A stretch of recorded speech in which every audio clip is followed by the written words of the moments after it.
Sometimes the reaction might be a little hostile, but I mean, that's pretty uncommon. Usually people are maybe somewhere between like happy for us and mildly confused. How many years of work do you think you have ahead of you?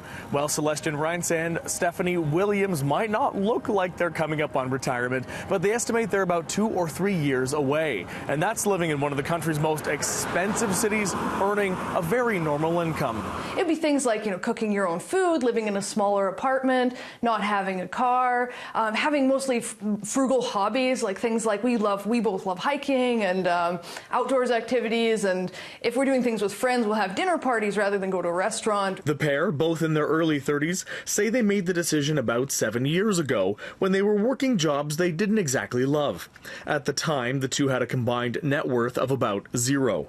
Since then, they've found jobs that they enjoy more. Celestian is a freelance editor and Stephanie is a receptionist. Together, they make about $80,000 a year, but already have roughly $420,000 to their name.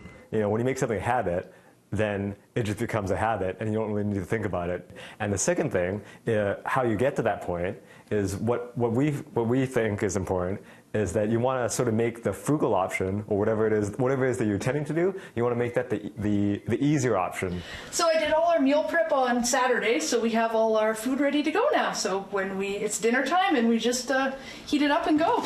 But how about fun? That doesn't always come cheap. The two say friends are generally pretty enthusiastic about doing less expensive activities, and with all the money saved, they can spend more on their priorities, like travel. We usually go to 5 or 6 countries a year. As long as everything else is pretty cheap, you can generally afford to have maybe 1, maybe 2 expensive hobbies and still save enough money to retire. Meanwhile, Celestian says he feels pretty good about how they're doing and says if you're earning at least an average household income, you don't need to go full tilt frugal to start feeling the benefits. Even if you don't do everything, it's still better to do something, to save money rather than nothing.